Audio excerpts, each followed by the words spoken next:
नमस्कार, मी पंजाब डक. आज आहे 27 जून 2026. तर महाराष्ट्रातल्या शेतकऱ्याला अंदाज देणार आहे. काल देखील बऱ्याच भागामध्ये पाऊस पडला आणि शेतकऱ्याच्या मी काल नांदेडकडे जात असताना बऱ्याच भागामध्ये आमच्या पाथरीकडे इकडं परभणीकडे बऱ्याच पेरण्या सुरू झाल्या. मला पेरणी करायची पण आमच्याकडे आणखीन वापसाच होत नाही, म्हणजे पाऊस रात्री देखील आम्हाला पडला. पण राज्यातल्या सर्व शेतकऱ्याला सांगू इच्छितो की ज्यांच्याकडे ईदभर ओला असेल तर तुम्ही तुमचं पेरणी करू शकता, कारण की राज्यामध्ये आणखीन जवळपास 8 जुलैपर्यंत म्हणजे पाऊस राहणार आहे म्हणून हा अंदाज लक्षात घ्यायचा. आणि राज्यातल्या इकडल्या पश्चिम भागातला तुम्हाला एक सांगू इच्छितो की दक्षिण महाराष्ट्रामध्ये सोलापूर जिल्हा, सांगली जिल्हा, सातारा जिल्ह्याचा पूर्वेकडील भाग, बारामती आणि धाराशिव, लातूर ह्या जिल्ह्यातल्या शेतकऱ्याचे फोन आले तर आमच्याकडे पाऊस नाही. त्याच जिल्ह्यातल्या शेतकऱ्याला सांगू इच्छितो की तुमच्याकडे आज म्हणजे 27 तारखेला बऱ्याच भागामध्ये पाऊस येणार आहे. 28, 29, 30च्या दरम्यान आणखीन बराच भाग कव्हर होणार आहे.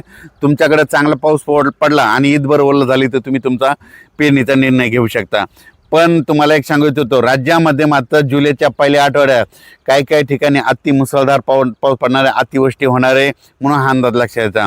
मग ही अतिवृष्टी कोणत्या भागात होणार आहे तर राज्यात सर्वप्रथम सांगतो मुंबईकरांनी एक सगळ्यांना सांगू इच्छितो की तुम्ही काय करा, जुलैच्या पहिल्या आठवड्यामध्ये 1 जुलै ते 8 जुलैच्या दरम्यान तुम्ही स्वतःची काळजी घ्या.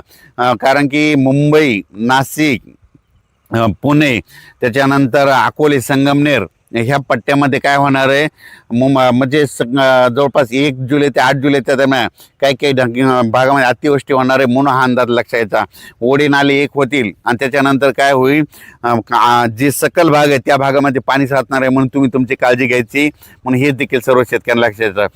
उत्तर महाराष्ट्रातल्या शेतकऱ्याचे फोन आले. आमच्याकडं नंदुरबार, धुळेकडं काही भागामध्ये वंचित आहे, काही ठिकाणी पाऊस नाही.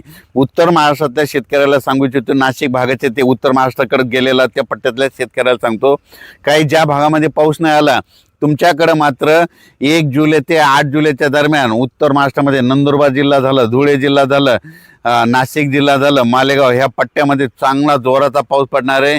इतका पाऊस पडेल की पहिल्या पावसामध्ये तुम्हाला त्या 8 दिवसाच्या तुमचे जे छोटे छोटे पाझर तयार पाण्याचे पिण्याचे पाणीचे तलाव आहेत ते मात्र त्या ह्याच्या सगळे ओव्हरफुल होऊन जातील.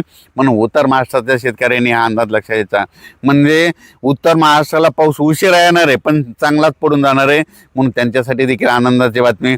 त्याच्यानंतर मालेगाव तालुका, नाशिक जिल्ह्यातला मालेगाव, त्याच्यानंतर निपाड, येवला, वैजापूर, गंगापूर, शिर्डी, राहता, कोपरगाव, त्याच्यानंतर संभाजीनगरचा फुलंब्री ह्या पट्ट्यातल्या शेतकऱ्याला सांगू इच्छितो की तुमच्याकडे देखील म्हणजे 1 जुलै ते 8 जुलैच्या दरम्यान काही ठिकाणी अतिमुसळधार पाऊस पडणार आहे म्हणून हा अंदाज तुम्ही ते देखील लक्षात घ्यायचा. त्याच्यानंतर आपण मराठवाड्यात बघू. मराठवाड्यात देखील काल देखील आमच्या भागामध्ये परभणी जिल्ह्यामध्ये खूप ठिकाणी पाऊस झाला, रात्री देखील झाला, आमच्या गावात देखील झाला.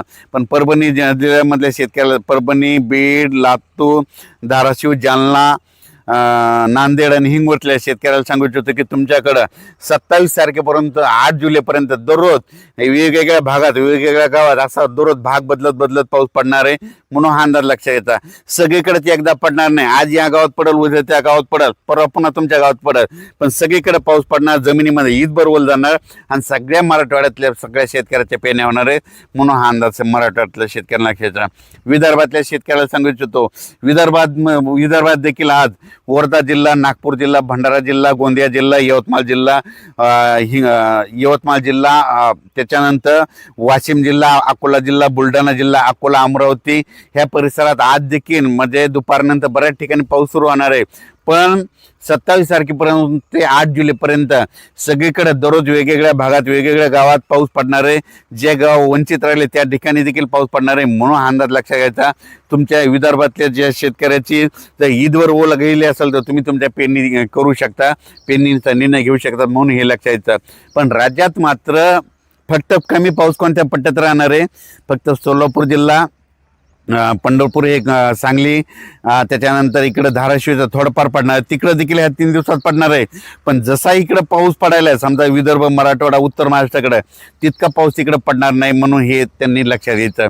राज्यात मात्र जुलैच्या पहिल्या आठवड्यात काही ठिकाणी अतिवृष्टी होणार आहे. त्याच्यामध्ये मुंबई, त्याच्यानंतर पुणे, त्याच्यानंतर कोपरगाव, संगमनेर जिल्ह्यातला अकोले तालुका, त्याच्यानंतर हे शिर्डी, राहता, कोपरगाव असं ह्या पट्ट्यामध्ये नाशिक, निफाड त्या परिसरामध्ये, त्याच्यानंतर नाशिककडे वरच्या भागामध्ये चांगला पाऊस पडणार आहे, म्हणजे ओढे नाले खळखळून वाहतील, तर ते कॅचमेंट एरियामध्ये धरण क्षेत्रामध्ये पाऊस पडणार आहे.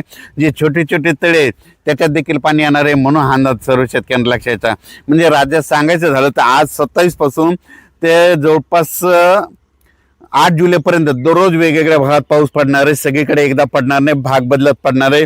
जिथं वंचित राहिले त्यांना देखील पाऊस पडून जाणार आहे, म्हणून हा अंदाज लक्षात घ्यायचा. आणि ज्यांच्याकडे ईदभर ओल झाली तर तुम्ही तुमचं पेरणी करू शकता. अचानक वातावरण बदललं तर उद्या एक लगेच मेसेज दिला जाईल. धन्यवाद.